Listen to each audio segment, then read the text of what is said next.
Today we are moving past the arguments for the existence of God and for Christianity, and I would like to thank and congratulate all of you who have kept up with the class thus far.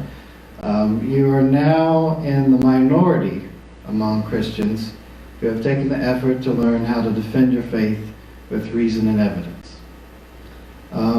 One of the main arguments for atheism is that there is no evidence for the existence of God.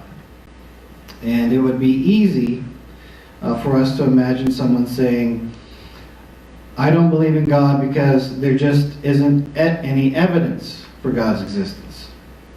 One popular way to express this is, I don't believe in the Christian God for the same reason I don't believe in Zeus or Horus or the Tooth Fairy or 1,000 other gods, because there just isn't any evidence for their existence. Now, you can respond by saying, of course there's evidence for God's existence.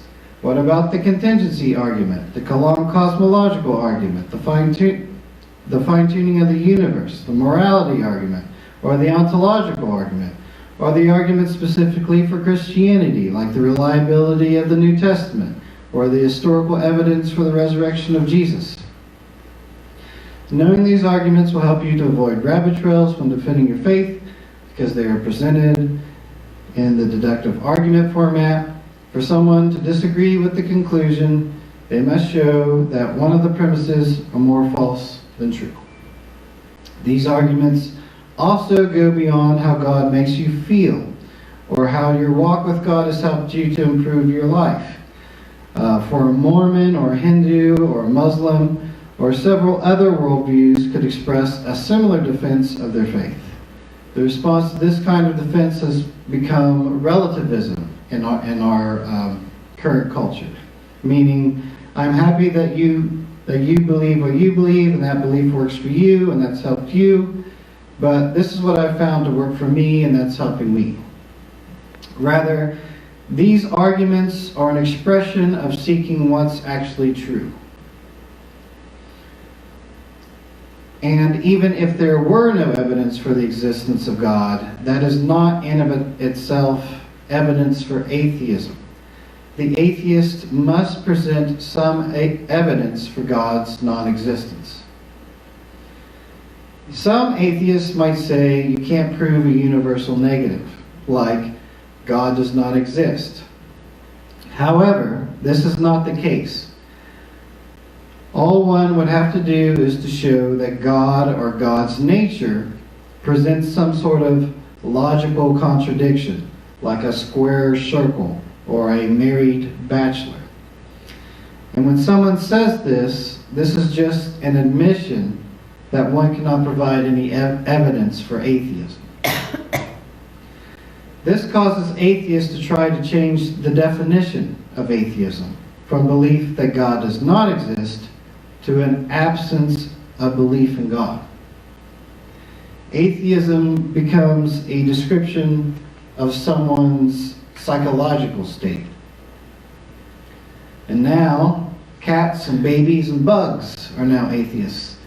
They are trying to relieve themselves from any kind of burden of proof because they do not want to have to provide any arguments against the existence of God. However, they do have a burden of proof when they argue that God does not exist. If they make that claim, if they make that assertion, they have to provide some sort of evidence or arguments for it. Just like theists have a burden of proof when it comes to the argument for the existence of God. When we make that claim, when we make that assertion, we also bear the responsibility of providing some sort of evidence or arguments for that. Now, one of the most popular and most important arguments against the existence of God is the problem of evil and suffering.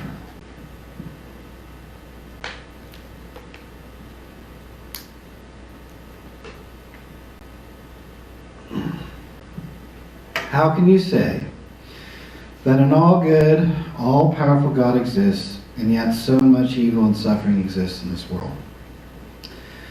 Children born into poverty and suffering for the rest of their lives, random tragedies and natural disasters which cause so much death and suffering, and men are able to express the most heinous acts imaginable. How could an all-good and all-powerful God allow such a reality to exist? I personally see this problem most days that I work. Not so much the natural suffering, although I do see that, but more, I would imagine those involved in the medical field would see that much more on a daily basis than I would. But what I see is the extent of what becomes acceptable acts to a person as to be normal. Acts and situations that I believe are absolute travesties are treated as normal, as just day to day. It is given the attitude of, well, this is just how life is. And nothing is hidden from the children. They see it all. They are raised in these environments, and a vicious cycle ensues. And I can't tell you how many times I've heard officers say that they wish that they could rescue these children from these situations. And there have been times when these things were at its worst, where I've wondered, why was this allowed to happen? Did it have to be this way? Couldn't there be another way for this to be?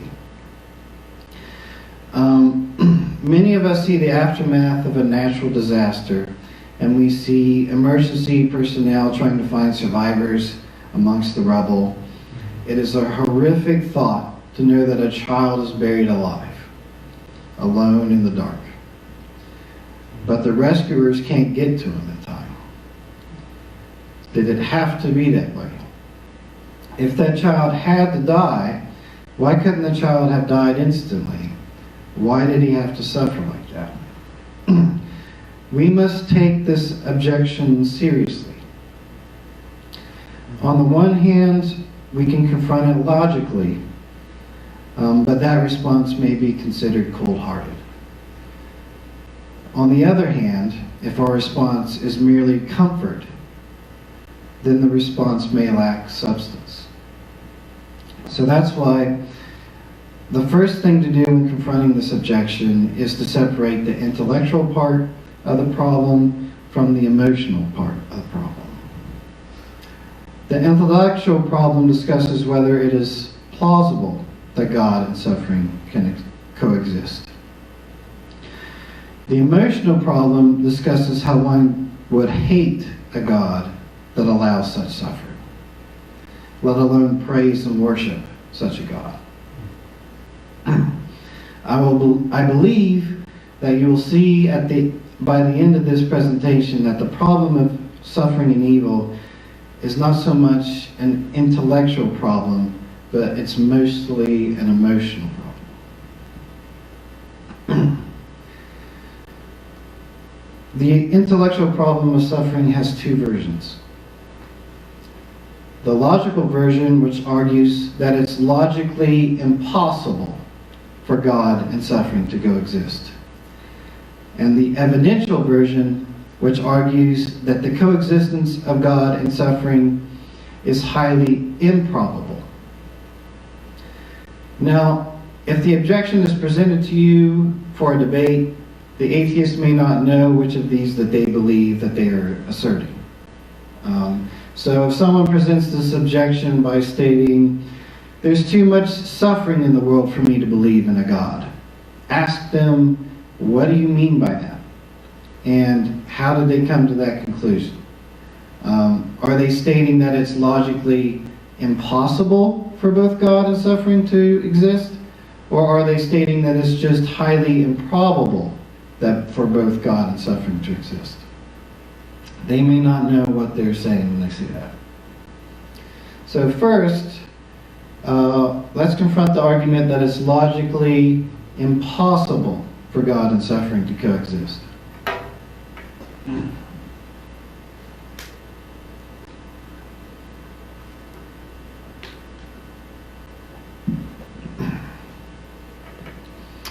The atheist claims that these statements are logically inconsistent. An all-loving, all-powerful God exists, and suffering exists at the same time. What is meant by a logically inconsistent or a logical contradiction? It means that it's impossible for certain concepts to coexist. Some examples would be like a married bachelor. By the definition of the terms, it's impossible for that to coexist. Or a square circle. Just by the definition of what we're trying to say, it's impossible for those to coexist. So when we are saying that it's a logical contradiction, we just mean that it's just logically impossible. Does everyone understand what we mean? All right. So if this is the argument that's presented, the person who asserts the objection has a large burden of proof. All we have to do is undercut the objection is just to show that it's at least possible for God and suffering to exist. That's it. We just have to merely show that it's just possible. So, is there a logical contradiction for both an all-loving, all-powerful God to coexist and for suffering to exist? There doesn't seem to be an explicit contradiction, meaning it's not the same thing as like saying a square circle exists. There seems to be two hidden assumptions with this argument. One, if God is all-powerful, He can create any world that He wants. And number two, if God is all-loving, He prefers a world without suffering. So for both premises 3 and 4, they both have to be necessarily true for there to be a logical contradiction between number 1 and number 2. And by necessarily true, it means that it has to be true. There's not even the possibility for it to be false. So are they necessarily true? Let's take a look at the premise number 3. Is it necessarily true that if God is all-powerful, that He can create any world that He wants?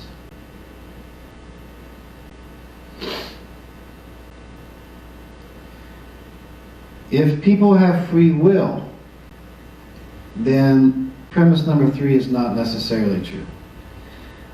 God can't do the logically impossible and force someone to freely choose what He wants.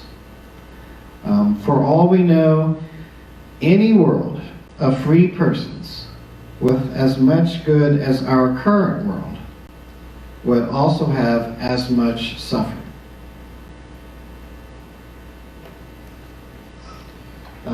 And consider the ramifications of a free will. Yes, it brings the reality of human evil, terrible actions done by humanity, but it also brings good qualities, like the ability to actually love somebody, or love God, or to actually worship and praise God.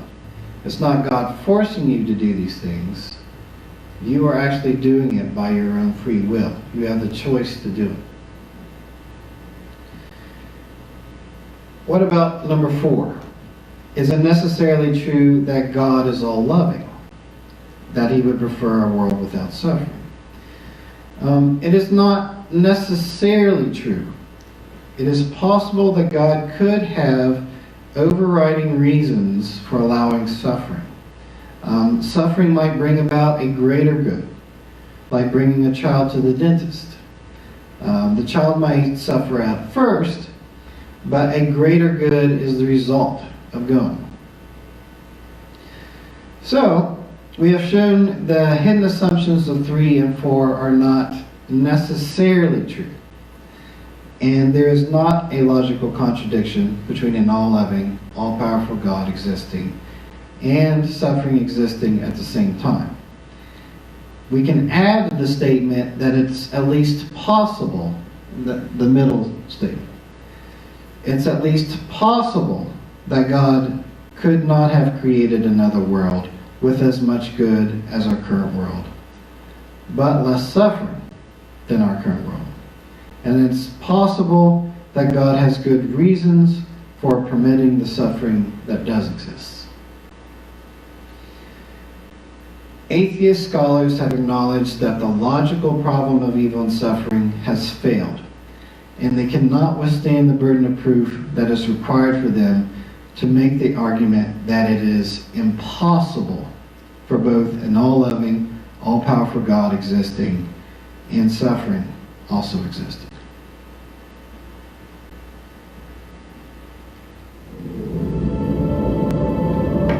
We are all well aware of the suffering and evil in the world.